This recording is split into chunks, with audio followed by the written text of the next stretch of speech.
Okay, everybody. So just we're talking to one of my customers and buddies about some palms that he's received from me.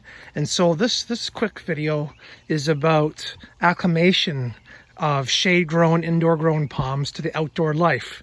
So this is a 2-year-old Woodettia bifurcata. This is a foxtail palm. I grew this from seed. And you're gonna say, on a beautiful day like this, 30 degrees Celsius, I think it's almost 31 now. Anyway, why is this thing sitting in the shade and not in the heat? Well, there's a reason for that. So this palm was grown in the shade. Well, not grown in the shade, grown indoors under artificial lighting, okay? So artificial lighting is not as bright as the sun. What it does is it helps the palms to make food and thrive. But they're not going to grow like weeds without having proper sun and full, heat and humidity, things like that. So indoor lighting for the winter time is what we do just to keep them growing steady, keep them happy, and getting them ready for the outdoor season. It's never a substitute for normal light. Anyway, when you take a palm, and I'm going to tell you this, guys, one of the most sensitive palms I have grown in the shade to be acclimated to is the foxtail. And it's just something to do with the leaf type, something to do with the cells in the leaves and everything like that. But so I'm going to show you this. See this? Some people would say that's a fungus.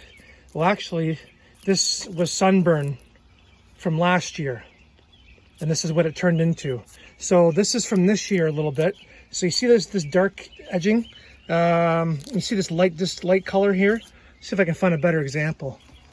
So like here. Some light green coloring, that's actually a mild sunburn on the edges. And this is the newest growth, and you can tell it's a lot lighter green. Actually, this guy needs fertilizer. The new growth is a lot lighter green than the older growth. So he has been fertilized, so I'm not worried about it. But anyway, a couple of people have bought foxtails and some palms from me, and they're impatient. It's summertime, it's hot out. They put them in the full sun. So they take the palm and go like this. Well, here you go. It's 1 o'clock in the afternoon at the summer solstice. If I leave this palm like this for over an hour, I will burn it to a crisp.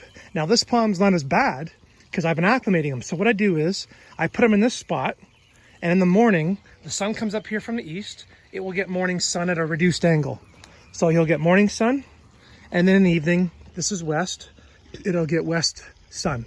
And the sun is a lot further away at that time and is a lot less harsh on the palm. And then what I do is, now that I've been doing that for a while, in a couple weeks, it's been a couple weeks, guys, sometimes it takes long, depends on the palm. And then sometimes I will put him for about a half hour, at noon sun. Just dropped my beer. At afternoon sun, I'll put him out there for a half hour, an hour, and I'll be able to tell right away. You'll be able to see if it burns. So a couple of people asked, will they recover if you burn them to a crisp? Yes and no. If you completely burn them to a crisp and they're a crown shafted palm, like say a foxtail here, they'll basically just keel over and they'll die. They need to have the old fronds alive to help with the structure, as opposed to say this Robellini here, where it's not a crown shafted palm and it's a lot more hardy when it comes to losing fronds, as opposed to a tree like this that needs them. So that's kind of the reason why this Adenidium Morelia here is bent. You can't see that much, but this palm is actually bent. So what happened was I lost so many fronds in the wintertime that the structure of the palm started to bend over because it got soft.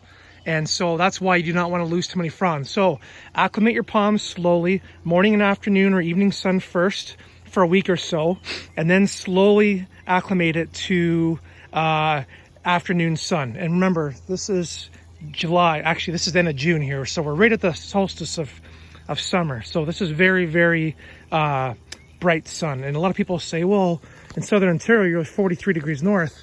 Can the sun be that bright here? Yes, it is. It's very bright here, and it stays out here for 16 hours a day. So we have lots of sun. So make sure you acclimate them like that.